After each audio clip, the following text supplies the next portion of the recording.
بسم الله الرحمن الرحيم. مع حضراتكم أحمد علي، الفرقة الأولى كلية تجارة جامعة طنطا. إن شاء الله هنتناول مع بعض شرح برنامج FIT Soft للحسابات التجارية. البرنامج من تصميم وبرمجة المهندس ياسر السوسي، وهنبدأ إن شاء الله بشرح من البداية. بداية بتدخل اليوزر نيم،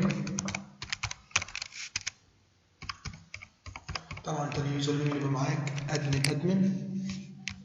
تخش مثلا، دي الشاشة الرئيسية للبرنامج، ده النسخة الميني، في نسخة جراند فيها بعض التعديلات والإضافات حسب طلب العميل. أولا بتلاقي عندك الأصناف، التوريدات، المبيعات، مرتجعات، المصروفات، تقارير المخازن، تقارير مالية، تقارير أصناف، تقارير فترة معينة، تقارير مستخدمين، ثم الأدوات. هنبدأ الأول بالأصناف. تسجيل مجموعة الأصناف. تسجيل مجموعة الأصناف اللي هي المجموعات الرئيسية، المجموعات الرئيسية، يعني مثلا سامسونج، ايفون كده، يندرج تحتها الأصناف الفرعية. وليكن هنبدأ بسامسونج إضافة. ده زر الإضافة. لو أنت مثلا عايز تحذف مثلا الانفينكس أهوت، هل تريد؟ يبقى أوكي. عايز تحذف مثلا أي حاجة من دول بتحذف، تمام. هنخش بعد كده على تسجيل الأصناف. إزاي تسجل أصناف؟ البرنامج شاشة تسجيل أصناف بتتيح لك برضه زر البلس دوت، بتضيف منه مثلا لو أنت مثلا نسيت تسجل بره، بتسجل هنا مثلا. وليكن مثلا نفس الكلام برضه سامسونج عادي، عايز تكتبها اكتبها، لكن أنا كاتبينها قبل كده. هتخش تختار مجموعة الأصناف سامسونج، ده احنا بنضرب مثال. اسم الصنف طبعا اللي أنا مسجله عندي S5، هسجل مثلا لكم S3. وحدة القياس حسب ما أنت عايز، هنا عايز تبيع قطعة، عايز تبيع بالكرتونة، مش هتفرق، هنختار وليكن قطعة. اسم المخزن أنا مسجل عندي في المخازن مخزن كفر الزيات، تمام. عندي الكمية وليكن 10، سعر الشراء وليكن 1800، سعر البيع 2000 جنيه، سعر الجملة بتاعته 1900، سعر جملة الجملة 1850. حد الطلب دوت البرنامج انت بتحدده. انت مثلا لو عاوزه 2 ماشي، عايزه اي رقم مش هتفرق يعني، ولكن نخليه 3. حد الطلب دوت البرنامج اما يوصل عند الصنف يبقى عنده 3، يبدأ البرنامج ينبهك وعشان تزود ان كنت عايز. ده حد الطلب. الباركود ده اللي بيستخدمه مين؟ اللي بيبقى عندهم الاسكانر السوداء اللي فيها شعاع احمر، الاسكانر. الباركود لازم ما يقلش عن 5 ديجيت، يعني بداية من 10,000 وطالع. هنا البرنامج فيه ميزة انه مثلا لو انت كاتب بالتسلسل زي ما انتم شايفين 10,001 10,002 لحد 10,007، البرنامج تلقائي بيجيب لك 10,008. انت بقى مش عايز 10,008، هتتك كده اي باركود عشوائي، لكن احنا هنغيره، تمام. وعشان تحفظ الصنف دوت تضغط بلس. طبعا هتحفظ اهوت S3، سعر الشراء 1800، سعر البيع وهكذا، والمخزن، تمام. لسه في الأصناف برضو، هنخش على البرنامج فيه تعديل الأصناف. هنجري تعديل على الصنف، هتروح مثلا على الصنف اللي احنا شغالين بيه وليكن S3، هتأشر عليه، تعمل له وضع تنشيط، ظهر لك، تمام. وضع التنشيط لما ظهر لك المجموعة، اسم الصنف، وحدة القياس، اسم المخزن، الباركود، حد الطلب، حد أدنى للسعر، سعر الجملة، سعر البيع، سعر الشراء، وهكذا. أنا بعمل تعديل على الأصناف، وليكن أخلي حد الطلب 5 عشان البرنامج لما يوصل ينبهني عند السعر دوت. أخلي مثلا سعر الشراء 1700. تاريخ الصلاحية دوت مثلا الأغذية والحاجات دي، لكن أنت بتعامل دلوقتي مع موبايل، مش هستخدم طبعا تاريخ الصلاحية. ولو مثلا وهعمل حفظ، تمام. لو قفلنا الصفحة وفتحناها تاني تعديل أصناف، هنلاقي سعر الشراء 1700 بعد التعديل. البرنامج برضه بيتيح لك انك ممكن تحذف اي بيانات اصناف عندك. ممكن تروح على مثلا وليكن ايفون 6s حذف. تمام، يبقى انت كده عدلت في الاصناف. جاب لك عدد الاصناف هنا، سعر المخزون اللي عندك. هنخش على اضافات اصناف من اكسل عاديه، برضو تعمل اضافه اصناف من اكسل. هنخش على بحث عن اصناف.